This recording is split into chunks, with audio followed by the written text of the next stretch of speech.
अस्सलाम वालेकुम व्यूअर्स, मैं हूं समीना पाशा। उम्मीद है आप लोग खैरियत से होंगे। व्यूअर्स, कुछ अहम खबरें और अपडेट्स लेकर इस व्लॉग में आपके सामने हाजिर हैं जनाब। बड़ी इंपॉर्टेंट खबरें हैं जी, क्योंकि अब सियासत में आपको तेज़ी नज़र आएगी आने वाले दिनों में।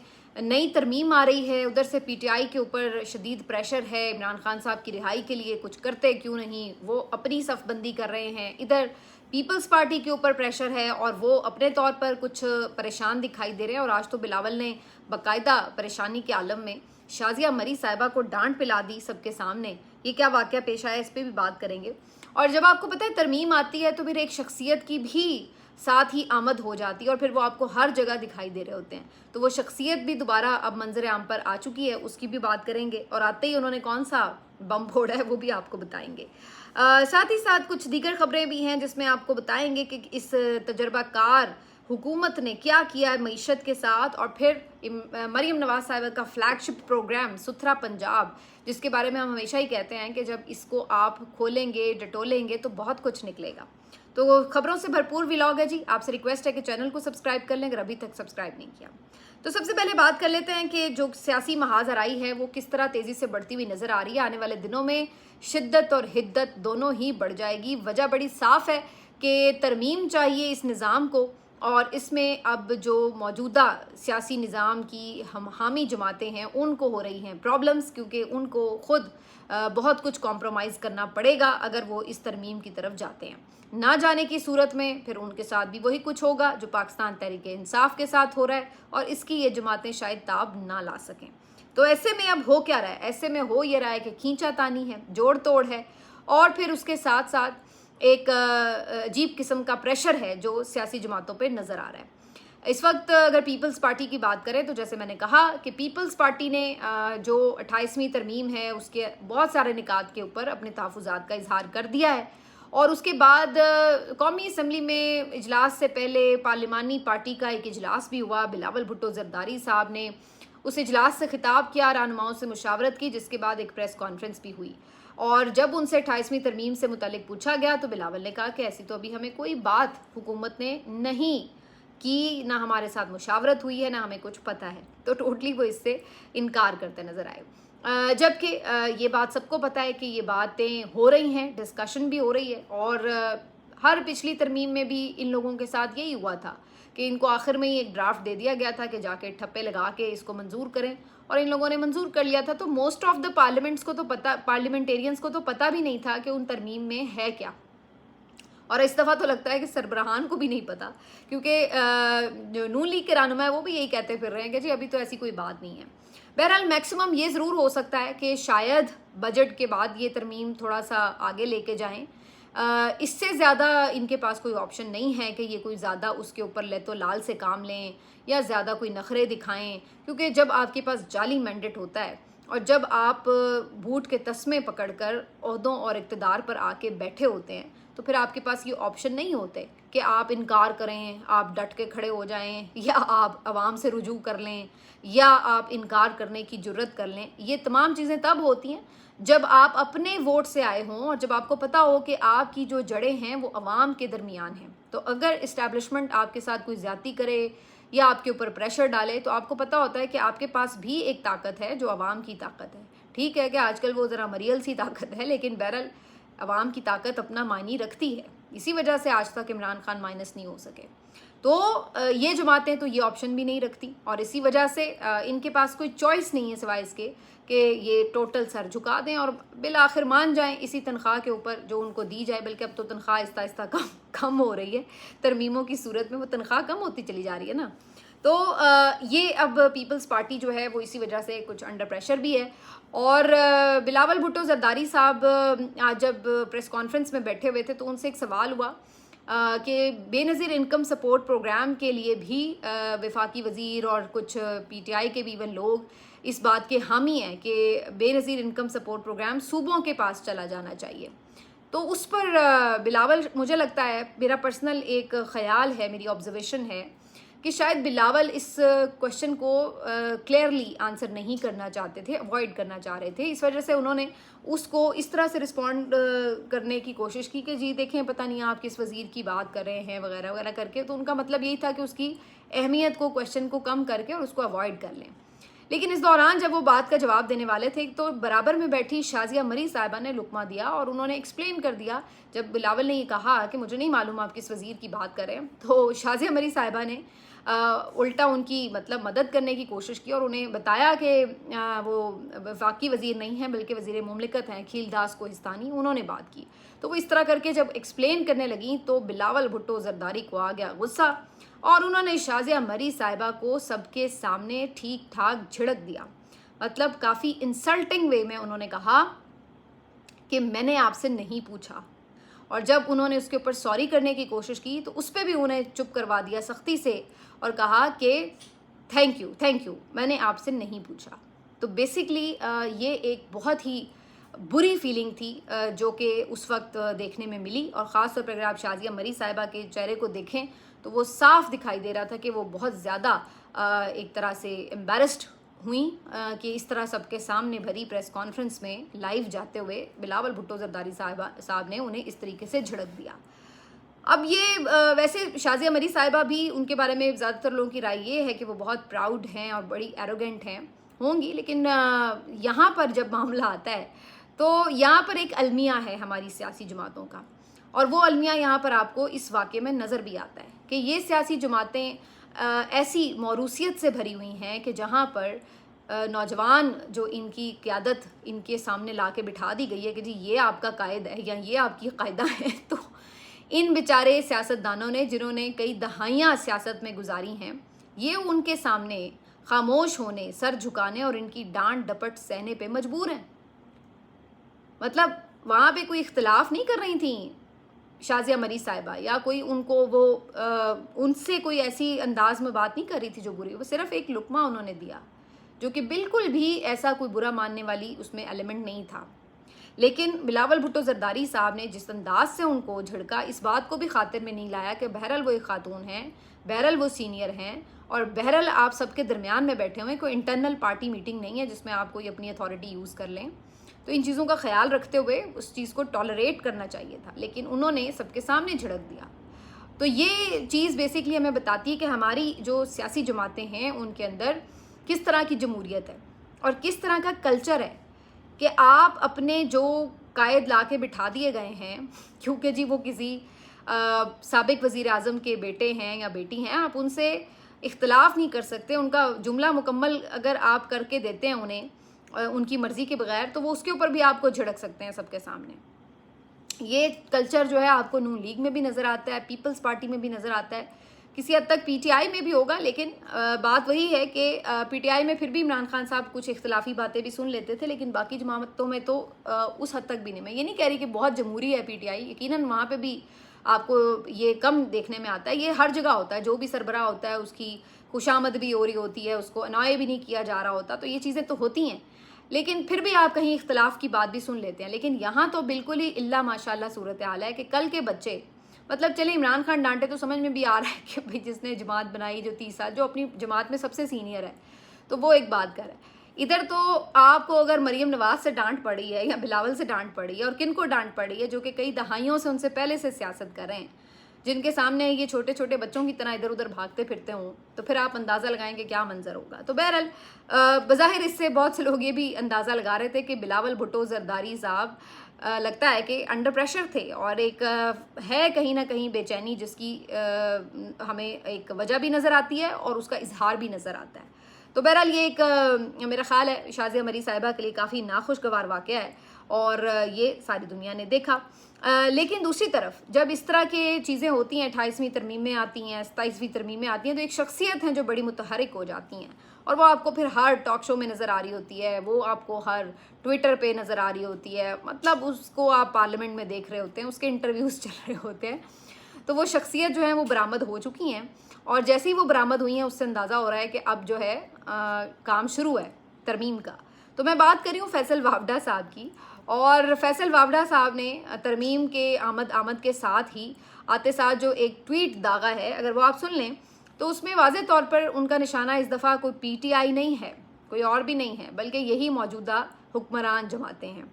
और वो बात शुरू करते हैं पिंकी मोहतरमा से, और पिंकी वाले मामले से बात शुरू करते करते वो लेके जाते हैं इसको मौजूदा सियासी जमातों की तरफ, और कहते हैं कि ये पिंकी हुक्मरानों का जब तक एहतसाब नहीं होगा, ये पिंकी जमहूरी ड्रामा चलता जाएगा।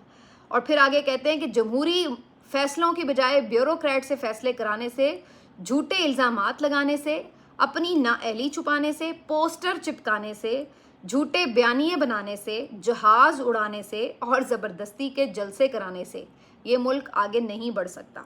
तो इसमें आप अब देख लें कि ये सारे काम कौन कर रहा है। तो ज़ाहिर है ये सारी बातें पीटीआई के लिए तो नहीं थी।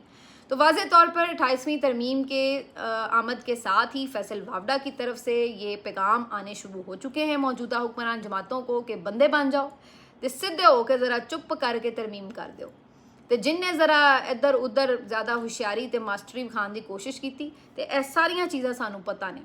और हमें तो ये खबरें मिल रही हैं कि कहीं पे बहुत अहम एक मीटिंग हुई है और एक ब्रीफिंग हुई है जिसमें एक बहुत ही अहम शख्सियत से मुतल्लिक सारी चीज़ें डिस्कस हुई हैं कि उनको कुछ ख़ास अमाउंट्स भी जाती हैं वगैरह वगैरह। तो ये तमाम चीज़ें वो चीज़ें हैं, नैब के केसेस का खुल जाना, इंक्वायरियाँ, ब्रीफिंग्स, जब ख़ास मौक़ों पे इदारे जो हैं वो मुतहरिक हो जाते हैं। और इसी में आप ये अंदाज़ा लगा लें कि मीडिया में भी कुछ आपको इसके असरात नज़र आना शुरू हो जाते हैं। वो मीडिया जो चंद दिन पहले तक सब कुछ अच्छा अच्छा दिखा रहा होगा, वो अचानक ही आपको बताने लगेगा कि जी देखें ये भी मसला हो गया है, ये भी मसला हो गया है। तो ये सारे जो आपको इंडिकेशंस हैं वो नज़र आती हैं कि जनाब ये सारे तरीके से माहौल बनाया जाता है, एक प्रेशर डाला जाता है सियासी जमातों पर कि अब आपके पास कोई और ऑप्शन नहीं है सिवाय इसके कि आपने ये काम करना ही करना है। खैर ये मैं कोई इन सियासी जमातों से हिमायत तो बिल्कुल नहीं कर सकती, ना इनके साथ मुझे कोई हमदर्दी है। अगर इनके साथ ये हो रहा है तो ये इन्होंने खुद ही बोया है और जगह अभी काटना पड़ेगा, आगे चल के काटना पड़ेगा। अभी तो शुरुआत भी नहीं है, भाई शुरुआत होने वाली है। तो ये इनके साथ होना है और उसकी वजह ये है कि इन्होंने भी चाहे जैसे भी ये मैंडेट मिला था, कुछ भी था, इन्होंने भी माशाल्लाह जो कारनामे किए हैं वो भी किसी से ढके छुपे नहीं है। मसलन अब मईशत का हाल आप देख लें कि इस वक्त की खबर ये है कि इस वक्त पाकिस्तान के ऊपर 97,000 अरब रुपए के कर्जे रियासत पाकिस्तान के ऊपर चढ़ चुके हैं। 97,000 तकरीबन, मतलब अब आप अंदाज़ा लगा लें 1 खरब का कर्जा जो है वो होने वाला है। और 97,000 बल्कि शायद उससे ज़्यादा ही बन जाता है, सॉरी मेरा हिसाब किताब ज़रा अरब खरब है ज़रा, लेकिन आप अंदाज़ा लगाएं 97,000। और ये 2022 में 52,000 अरब था, यानी ऑलमोस्ट इससे हाफ था। फिर आए तजर्बाकार 2022 में, फेवरेट्स के फेवरेट्स आए और उन फेवरेट्स के फेवरेट्स ने आके इतनी ज़बरदस्त कारकर्दगी दिखाई कि 2022 में 52,000 का कर्जा 97,000 अरब रुपए तक पहुंचा दिया। इसमें अगर मैं इसकी फर्दर डाइसेक्शन आपको बताऊं तो गैर मुल्की कर्जा 33,000 अरब है, जबकि 57,000 आपका मुल्की कमर्शियल बैंकों से कर्जा है। तो ये आपके तजर्बाकारों की हुकूमत थी जिनको बड़े एहतमाम के साथ लाया गया था, लूट मार करके मैंडेट के साथ इनको ला के बिठाया गया था कि जैसे पता नहीं इन्होंने अब कौन से यहाँ पे दूध और शहद की नहरें बहानी अपने तजर्बाकारी से। तो आम आदमी को तो इन्होंने मारा ही मारा, जो उनका कचूमर निकाला ही निकाला। 150 का पेट्रोल जो है वो 414 पे पहुँच गया, 350 का कुकिंग ऑयल जो है वो 650 पे पहुँच गया। और आपने देखा कि जो 170 का डॉलर था वो जाके कहीं 270-80 पे पहुँच गया। और अब मैं जितनी बताती जाऊँ, गैस जो थी वो ट्रिपल टाइम ज़्यादा हो गई। आपका बिजली का यूनिट 22-23 रुपये से वो जाके कहीं 50-55 रुपये पे चला गया। तो मतलब हर चीज़ की ये प्राइस आपने आम आदमी के लिए की सिर्फ 3 सालों के अंदर। प्राइस तो बढ़ती हैं वैसे भी, कभी ऐसे नहीं होता कि प्राइस ना बढ़ी हो, वक्त के साथ बढ़ती हैं, लेकिन 3 सालों के अंदर डबल ट्रिपल प्राइस हुई।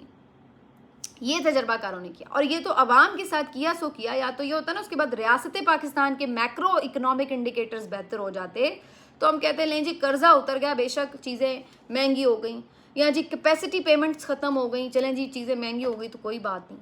कर्जा भी अपनी जगह बरकरार है, बल्कि बरकरार नहीं है, डबल हो गया है। कर्जे से तो मुल्क चल रहा है और वो कहते हैं जनाब IMF अगर हमारा हाथ ना पकड़े तो हम अभी भी डिफ़ॉल्ट कर जाए। तो फिर आपकी परफॉर्मेंस क्या है? मेरा तो सवाल ये है। अवाम का भी कचूमर निकाला, रियासत पाकिस्तान का भी कचूमर निकाला मईशत में, तो आपने आके क्या किया? और अभी हालत ये है कि ये अगर ये मरीम नवाज़ साहिबा की पंजाब हुकूमत के फ्लैगशिप प्रोग्राम की बात करें, यानी कि सुथरा पंजाब की, तो उसमें जो सुथरी करप्शन हुई हैं वो आप सुने तो आपके होश उड़ जाए। अभी सिर्फ फैसलाबाद की 2 तहसीलों की करप्शन कुछ मंजरे आम पे आई है, तो वो भी अरबों में बात जा रही है। तो इसकी स्टोरी आज दुनिया न्यूज़ में छपी हुई है। हसन रज़ा साहब जो रिपोर्टर हैं उन्होंने ये खबर की है और ख़ुद मैडम ने माना है कि जी सुथरा पंजाब में करप्शन भी हुई है, और ये भी माना है कि सुथरा पंजाब की परफॉर्मेंस वैसी नहीं है जैसी वो एक्सपेक्ट कर रही थी। तो चंद दिन पहले मीटिंग में भी उन्होंने कहा। तो ये हैं आपके तजर्बाकार लोगों के कारनामे। और यहाँ पर आप जो है वो अगर आके थोड़ा सा नखरा भी दिखाना शुरू कर दें कि नहीं जी हमने ये नहीं करना, हमने वो नहीं करना, तो फिर अगले भी आपके लिए उसी तरह तैयार बैठे हैं कि लें, फिर आपके लिए भी बहुत सारी फाइलें और केसेस बिल्कुल तैयार बैठे हैं, कोई ऐसे इशू की बात नहीं। तो ये इनके साथ हो रहा है। अब ये पिंकी वाला जो मामला है जिस पे बात शुरू की है फैसल वावडा साहब ने, अब ये पिंकी साहिबा भी जो हैं लोग इसको भी इसी चीज़ से नत्थी कर रहे हैं कि जनाब ये भी ऐसा ही एक कैरेक्टर है जो शायद प्रेशर डालने के लिए लाया गया, क्योंकि अब मोहतरमा ने बड़ी बड़ी बातें शुरू कर दी हैं, बड़े बड़े सियासतदानों के नाम लेने शुरू कर दिए हैं कि वो भी मेरा डीलर क्लाइंट था, मैं उसके साथ भी डील करती थी, कुछ अदाकारों के भी नाम बीच में आ रहे हैं, तो जिसके जिसके नाम वो चाह रही हैं वो ले रही हैं। तो अब वो कहाँ से कहाँ बात निकलती जा रही है। मरियम नवाज साहिबा ने भी एंट्री दे दी इस मामले में, और इन्होंने भी इन्वेस्टिगेशन जो है वो शुरू करवा दी है कि जनाब ये क्या मामला है और ये इनका क्या ताल्लुक था खातून का और ये क्या करती फिर रही हैं। तो उन्होंने भी इसके ऊपर ज़रा नोटिस ले लिया है। आखिर में थोड़ी सी बात कर लेते हैं कि जो पीटीआई है उसका क्या मामला चल रहा है। तो जनाब पीटीआई ने भी थोड़ी सी अपनी सफ़े सीधी करनी शुरू की हैं। एक तो जो ज़रा अडियाला के बाहर गए सुहेल आफरीदी और क़यादत बाकी और अलीमा खान साहिबा वगैरह से भी मुलाकातें हुई, तो थोड़ा सा जो सोशल मीडिया का पारा हाई था उनके ऊपर और तनकीद बहुत ज़्यादा हो रही थी, उसमें थोड़ी सी कमी हल्की फुल्की सी नज़र आ रही है कमी। उसके साथ साथ महमूद खान अचकज़ई साहब पे भी पिछले दिनों बहुत तनकीद हुई कि वो भी बिल्कुल खामोश हैं, कुछ नहीं कर रहे, तो उन्होंने भी थोड़ी हिलजुल स्टार्ट की है। महमूद अचकज़ई साहब ने मौलाना फजल रहमान साहब से की हैं मुलाकातें, और ज़रा ये खबर दे रहे हैं कि मौलाना फजल रहमान साहब जो हैं उनको मौलाना फजल रहमान साहब को महमूद अचकज़ई साहब ने इवन अपोजिशन लीडर बनने के लिए भी ऑफ़र दी है। ये खबर जो है अभी सामने आई है मार्केट में, अभी इसके ऊपर कोई रद्दमल नहीं आया, लेकिन ये अनकन्फर्म खबर है, लेकिन ये बात हो रही है कि मौलाना फजल रहमान साहब को अपने साथ शामिल करने के लिए महमूद खान अचकज़ई साहब ने इवन ये भी कहा है कि आपको हम अपोजिशन लीडर बना देते हैं। अब ये एक ऐसी ख्वाहिश है कि मौलाना फजल रहमान साहब इसके लिए कुछ भी मेरा ख्याल है कि सोचने पे मजबूर हो जाएंगे, क्योंकि मौलाना फजल रहमान साहब को हमेशा इस तरह की चीज़ें अट्रैक्ट करती हैं। पिछले दिनों मैं देख रही थी फवाद चौधरी साहब ने एक मशवरा दिया था कि मौलाना फजल रहमान साहब को तहरीक तहफ़्फ़ुज़ आईन पाकिस्तान का सरबराह बनाना चाहिए था। आप देखें कि पीडीएम ने जब इत्तेहाद बनाया तो अगरचे नून और पीपल्स पार्टी बड़ी जमातें थी, लेकिन उन्होंने सरबराह किसको बनाया? मौलाना फजल रहमान को। तो उन्होंने कहा कि यहाँ पे ये बेवकूफ़ी की है इन्होंने, तहरीक तहफ़्फ़ुज़ आईन पाकिस्तान ने, अगर ये मौलाना को शामिल करना चाहते थे तो उसकी सरबराही मौलाना को देते। तो अब मौलाना को तहरीक तहफ़्फ़ुज़ की तो सरबराही पता नहीं मिलती है या नहीं, लेकिन ये अगर ऑफ़र वाकई ही महमूद खान अचकज़ई साहब ने उनके सामने रखी है तो ऐन मुमकिन है कि मौलाना इसके ऊपर कुछ गौर व फिक्र करने पे मजबूर हो जाएं। ठीक है, तो ये एक अब सिचुएशन महमूद खान अचकज़ई साहब की तरफ से आई है। अब मेरे लिए वैसे ये हैरानकुन इसलिए है कि इमरान खान ने ये जो जिम्मेदारी थी अपोजिशन लीडर वाली, ये महमूद अचकज़ई साहब को दी थी। अगर महमूद अचकज़ई साहब ये जिम्मेदारी आगे ऑफ़र की सूरत में मौलाना को पहुंचा रहे हैं तो इसको क्या समझा जाए? क्या मौलाना फजल रहमान साहब के हवाले से इमरान खान साहब को एतमाद में लिया गया है? इस ऑफ़र देने से पहले क्या इमरान खान तक मैसेज पहुंचाया गया है कि जनाब मौलाना फजल रहमान साहब को हम ये ऑफ़र देने जा रहे हैं? और अगर पहुंचाया गया है तो क्या इमरान खान साहब इस पर ऑन बोर्ड हैं? कैसे पहुंचाया गया? क्योंकि पिछले दिनों तो 2 महीने से तो कोई मुलाकात ही नहीं हुई इमरान खान साहब से। तो ये तमाम बातें अपनी जगह क्वेश्चनेबल हैं, क्योंकि मौलाना फजल रहमान साहब ज़ाहिर अगर अपोजिशन लीडर बनेंगे या आगे कोई इस पे उनकी एग्रीमेंट होता है तो वो तो पीटीआई के वोटों से बनना ना, क्योंकि अपोजिशन की बड़ी जमात तो पीटीआई है इस वक्त, उन्हीं के वोटों से महमूद अचकज़ई साहब बने, अगर मौलाना बनेंगे तो उन्हीं के वोटों से बनेंगे। तो क्या पीटीआई इस चीज़ के लिए तैयार होगी कि मौलाना को अपोजिशन लीडर का वोट दे दे, जबकि अभी अगर इमरान खान साहब की तरफ से भी कोई वाज़ेह हुक्म इसके ऊपर नहीं आया होगा? तो इसमें अभी इस वाली ख़बर में काफ़ी इफ्स एंड बट्स हैं। मेरा ख्याल है इसको अभी कुछ भी इसके ऊपर जज करना जो है वो प्री मैच्योर है, क्योंकि इसमें बहुत सारे सवालात हैं। लेकिन बहरहाल अगर ऐसी कोई चीज़ बनती है तो 2-3 चीज़ें अब आपको आने वाले दिनों में इंटरेस्टिंग वे में होती नज़र आ सकती हैं, या इनकी ऑप्शन ज़रूर हैं। मसलन एक तो ये कि मौलाना इनको ज्वाइन कर लें, और अगर पीपल्स पार्टी भी प्रेशर से तंग आकर ये सोचती है कि इससे तो बेहतर ये है कि हम इमरान खान से ही हाथ मिला लें, तो फिर एक डिफरेंट स्टोरी जो है वो मंजर आम पर आ सकती है, एक नई गेम जो है वो बन सकती है। तो ये अपनी जगह पे एक दिलचस्प कहानी में मोड़ होगा। तो इसीलिए मैंने शुरू में जो बात की ना कि बड़ी आने वाले दिन जो है इंटरेस्टिंग है, बड़ी सियासत जो है वो गर्म होने जा रही है। तो मैंने इसी कॉन्टेक्स्ट में बात की कि अब हर सियासी जमात को कुछ ना कुछ अपना पॉलिटिकल कैपिटल बचाने की एक ख्वाहिश भी है, कोशिश भी है, और साथ में अपने लिए भी कुछ हाथ में रखनी है चीज़ें, अपने बचाव का भी बंदोबस्त करना है। तो अब हर सियासी जमात को अपने पत्ते जो हैं वो बड़े ही सोच समझ के और देखभाल के खेलने होंगे। मिलते हैं आपसे अगले वीलॉग में। अपना ख्याल रखिए। अल्लाह हाफिज़।